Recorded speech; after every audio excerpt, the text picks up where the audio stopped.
मैंने मेरी ढाणी कौन जाना है, मैंने मेरो गांव कौन जाना है। एक लड़की एक महिला ने पीहर में तो उनका भाई का और बाप का नाम से जाने जाओ है, और ससुराल में आने के बाद उन्हें उनका मतलब आदमी का नाम से या ससुर का नाम से जाने जाओ है। लेकिन मैंने मेरा खुद का सुनीता यादव का नाम से जब लोग संबोधित करें, मैंने बहुत खुशी महसूस हो है।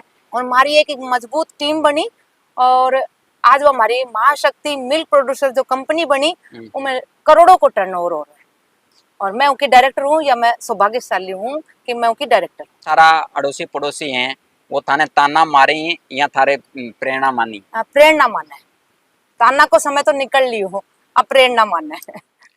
नमस्कार, आज हमारे साथ में एक ऐसी महिला है जो घर परिवार समाज को साथ लेकर चल रही है, और साथ ही साथ में वो एक ऐसी कंपनी की डायरेक्टर है जहाँ तक पहुँच बाने बहुत कुछ करना पड़ा है, और वह इन सब संघर्षों को सामना करती हुई उस कंपनी के डायरेक्टर के पद पर पहुंची है। हमारे साथ में है सुनीता यादव जी। सुनीता जी, मोनवाणी में थारो बहुत बहुत स्वागत है।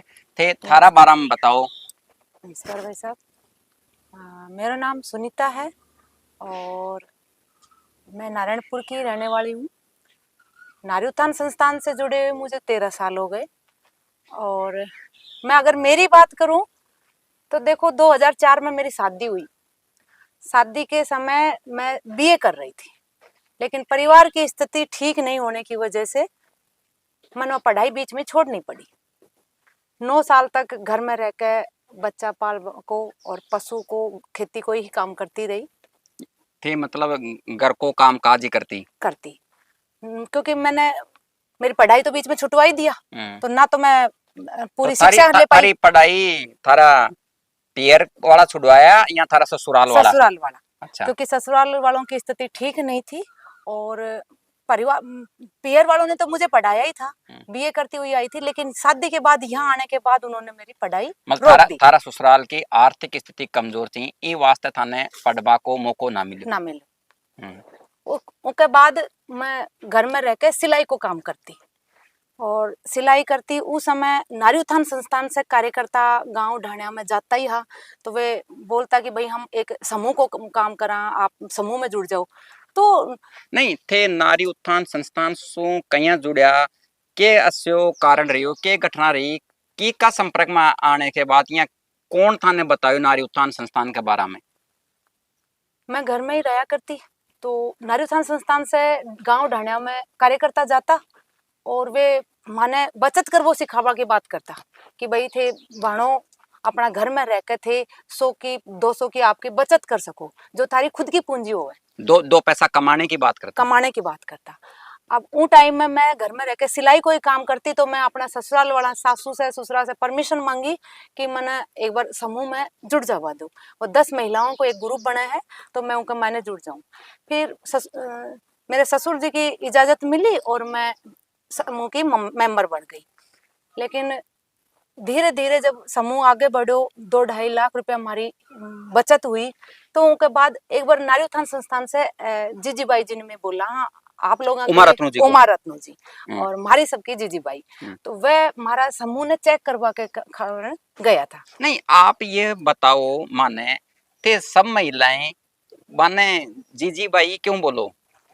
जीजीबाई देखो, अपना ये एरिया में आपा कोई भी बहन बेटी ने जीजीबाई बोलना तो ज्यादा अच्छो लागे, क्योंकि भाभी कहणु कुछ कहणु, काकी कहणु, ताई कहणु, ये एक अलग बात है। और जीजीबाई जो हमारी है, जिन्हें अठा का मैं ही ना भाई लोग भी सब जीजीबाई का नाम से ही उन्हें संबोधित करे हैं, इसलिए मैं भी वहाँ के साथ नहीं, यहाँ के पीछे कोई लॉजिक है के? जीजीबाई कहना के पीछे कोई लॉजिक है, या तो यहाँ की कोई वो भाण बेटी है? अठा का भाणजी है। अच्छा, बी वजह से सब लोग अठे जीजी जीजी बोलता, जना अब जीजी कोई तो जीजी बोलता है, आपने अठे बाई भी बोले, तो हम जीजी बाई हो गए। जीजी बाई बोल रहे हो जी। तो वे एक बार कार्यकर्ताओं ने चेक करवा खातिर हमारी ढाणी में गया। उस टाइम मेरी समूह की मीटिंग चल रही, जी टाइम में बैठी तो घूंघटो काट बैठता, कोई बाहर को कोई बड़ी बुजुर्ग महिला भी आती जिसमें घूंघट करता। तो जैसे ही वो गया आया तो मैं थोड़ा सा घूंघट करी, तो पूछन लग गया तो जवाब देवा की खातिर भी, क्योंकि समूह में लेन देन को जो जोखो और ऐसे पूरा बताना पड़े, तो उनके लिए मैं खड़ी होकर बोलन लगी। जन वो टाइम ही माने जीजी बाई बोला कि बेटा तू कत्ती पढ़ी हुई है। मन का पढ़ोड़ी तो अब मैं कहीं बताऊं थाने, मेरे तो बीच में ही छूट गई। सासरा आने के बाद मन पढ़ाया ही को ना। उसके बाद वे बोला तू कुछ काम करबो चाहे है के, बोले नहीं पढ़बो चाहे है के। मन का पढ़बो तो 9 साल होगी पढ़ाई छोड़ा, 2 बच्चा भी हैं, 2 डिग्रियां मैंने ले ली। हाँ 12वीं पास तो हाँ यहाँ पा। 12वीं पास हूँ, बाकी अभी तो मैं 9 साल होगी पढ़ाई छोड़ा। तो बोले तू कुछ करबो चाहे है के। मन का अगर आप मुझे मौको दो तो मैं करबो चाहूँ। वो टाइम में वे 2014 के महीने मैंने अठे बोला कि एक बार तुम्हारे ऑफिस में मिल जी। और मैं अठे आई, 1-2 चक्कर लगाया। वो टाइम में मुझे मिला, मेरी बातों से मेरे थोड़ो सो मैंने बोलबा को थोड़ो मेरे थोड़ी शुरू से ही भाई मैं सब बात जवाब दे देती। तो वह मुझे बोला कि मैं एक क्लस्टर को गठन करूँगी और आप के मायने मतलब एक सचिव को पद निभाना पड़ेगा, आप रह सको के 125 महिलाओं तो को। थे बी टाइम जाना चाह के सचिव के हुए? बस किताबा में देखा आगे भाई सचिव नाम को है, जो लेखा जोखा लिखा है पढ़ा है इतनो जानो अतो ही जाना है। थोड़ो बेसिक ज्ञान तो हाँ बस अतो ही ज्ञान हो। फिर मैं 125 महिलाओं में मैंने चुनाव करके ना सचिव को पद दियो। और अच्छा बीको भी चुनाव कराया? चुनाव हुए। अच्छा, महिलाओं से चुनाव कराया गया कि भाई आप में से कोई पढ़ी लिखी अगर ये पद ने निभा सके तो आप निभाओ, वरना या है। तो महिलाओं ने मैंने वोट 500 महिलाओं ने वोट डाले, जिसमें से मैं चुनी गई। फिर उसके बाद तो थारे बी टाइम कितना वोट आया? हाँ वो टाइम में मेरे 350 वोट आया।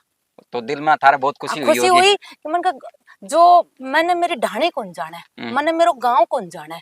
और आज ये बानसूर और थानागाजी क्षेत्र की वे अच्छी अच्छी महिलाओं आर समूह से जुड़ी महिलाओं अध्यक्ष सचिव कोषाध्यक्ष आर अठे वोट डाल रही हैं। एको मतलब मेरे में थोड़ी बहुत तो क्वालिटी है।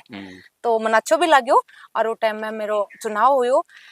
फिर वो 125 महिलाओं के साथ दूध को काम स्टार्ट जीजी मैंने जो नारी उत्थान संस्थान पहले से ही कर ही रहा था, वे मैंने वो काम सौंप दिया। मैंने 125 महिलाओं में वो काम करवा लगा।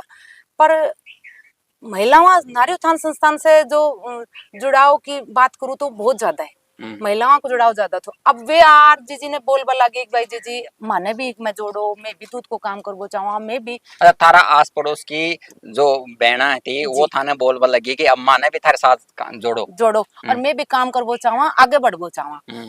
फिर अब क्योंकि क्लस्टर की एक सीमा होती बताई, मना तो कौन पता थोड़ा टाइम में, अब तो मैं भी थोड़ी जानू हूँ। अब तो थे मास्टरमाइंड हो देगा। मास्टरमाइंड होगा। तो वो टाइम में बताया गया तो बोले कि क्लस्टर की एक सीमा हो है, 100-125 महिलाओं से ज्यादा क्लस्टर में ना रह सके। पता ना हमारी जीजी बाई ने कट्ठा से सूझो वह तो वही बता सके। वो टाइम में सरकार में एफपीसी को एफपीओ को नाम ही चाल्यो। उसके बाद हमारी जीजी बाई 21 जनवरी 2015 में एक एफपीओ को गठन करया, जी में कोई सीमा ना रहा है, महिलाओं हजारों तक महिला उसके है। तो वो जो थारी लिमिट थी वो हट चुकी थी। और हम 778 महिलाओं से मैं एफपीओ की शुरुआत करया। वो टाइम मैंने डायरेक्टर को पद दियो, मेरी जैसी 9 बहना ने डायरेक्टर को पद मिलो इनके मायने। और मैं वो कंपनी ने रन करता रहा। दूध पर हमें काम करया, दूध निकालवा से लेकर और टेस्टिंग जो बूथ पे टेस्टिंग हो वह भी महिलाओं करे। एक हमने यहाँ कहबा को मतलब यह है कि दूध को सारो काम काज महिलाओं का हाथ में आ गया। बैंक से लेन देन तक पूरा बिल बनाना सब काम हम महिलाओं अठे और मैंने जीजी बाई सिखाया। क्योंकि केमिस्ट अपने आप में एक बड़ी मोटी चीज हो है ना भाई, केमिस्ट बनना एक मोटी चीज हो है। लेकिन वह भी माने मारा माँ से ही महिलाओं ने छाट के वे केमिस्ट भी तैयार करया, मारा माँ से ही छाट एक अकाउंटेंट तैयार करया। और हमारी एक मजबूत टीम बनी और आज वो हमारी महाशक्ति मिल्क प्रोड्यूसर जो कंपनी बनी उनमें करोड़ों को टर्नओवर हो रहा है। और मैं उनकी डायरेक्टर हूँ, या मैं सौभाग्यशाली हूँ कि मैं उनकी डायरेक्टर। तो अब तो थारा घरवाला थारा ई पद पे देखकर थाने बहुत खुश होता होगा? जी बिल्कुल बहुत खुश हुए हैं।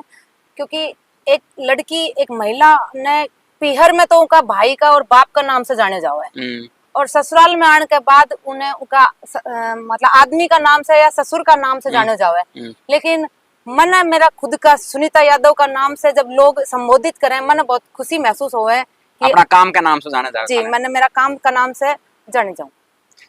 तो आज भी बहुत सी महिलाएं ऐसी हैं जो घर में चूल्हा चौका बर्तनी करती हैं और उन्हें काम की भी तलाश रहती है, लेकिन वह काम कौन मिले। तो ऐसी महिलाओं ने थे के हिसाब से मोटिवेट कर बचाओ या उनको कोई कुछ संदेश दे बचाओ? नारी उत्थान संस्थान को एक ही उद्देश्य रहो है शुरू से ही कि हर हाथ में काम मिले। कोविड के बाद थोड़ी सी दिक्कतें आई, उससे पहले नारी उत्थान संस्थान में मसाला बनाने को काम, अचार बनाने को काम, पापड़ मंगोड़ी को काम, क्योंकि हर हाथ में काम चाहिए। और आज का ही महंगाई का दौर में बच्चा ने अगर अच्छी शिक्षा देनी है, अच्छो जीवन जीणो है, तो उसके लिए दोनों ने, आदमी ने और लुगाई ने, दोनों ने मिलकर कमाना पड़े। तो ई वजह से नारी उत्थान संस्थान में बहुत सा काम स्टार्ट करा छोटा छोटा लेवल पे। ये ब्लॉक ब्रिक्स ये सब महिलाओं हमारे अठे बना हुआ है। फिर पापड़ मंगोड़ी को, अचार को, तेल को, अठा तक कि देसी गाय को घी भी तैयार करी हमारे अठा की महिलाओं। तो लगभग 200 महिलाएं अठे रोजीना आती, काम करती। तो वो टाइम खुशी भी होती कि मेरी जैसी और भी बहनें निकल के ना काम कर बटा रही है, अपना बच्चा ने अच्छी शिक्षा दिला पा रही है और उनकी आर्थिक स्थिति ठीक हो रही है। आज की बात करा तो आज थारे साथ में कितनी महिलाएं हैं? मेरे साथ की बात करूं तो मेरी जो महाशक्ति है पीसीए जी के अंदर तो 2500 महिलाएं जुड़ चुकी है। और नारी उत्थान की परिवार की बात करूं तो 10,000 परिवार तक नारी उत्थान जुड़ तो चुके हैं। ते 2500 महिलाओं की डायरेक्टर हो। हाँ जी। और अभी जनवरी में ही एक नई एफपीसी को गठन हुआ है, वह भी नाबार्ड के द्वारा पोषित है, सिद्धिदात्री एफपीओ, जो जी के अंदर भी हम हमारो पूरा कोशिश रहेगी कि भाई महिलाओं ने जोड़ के काम करा। इका मायने दूध के साथ साथ हम तेल पर और घी पर भी मैं काम करा।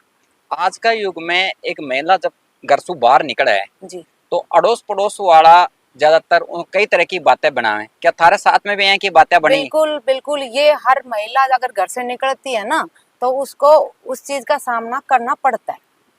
हर महिला के साथ यही है, मेरे साथ भी यही हुआ था। जब मैं शुरू में जब घर से निकल के आई थी उस समय मेरे को भी इन्हीं चीजों की यही ताने सुनने पड़ते थे। लेकिन धीरे धीरे क्या है, हर चीज का एक समय होता है। जब तरक्की होने लगती है तो आराम से लोग भी उसको स्वीकार करने लगते हैं। तो आज थारा अड़ोसी पड़ोसी हैं वो थाने ताना मारी या थारे प्रेरणा मानी? प्रेरणा माना है। ताना को समय तो निकल ली हो, अब प्रेरणा माना है।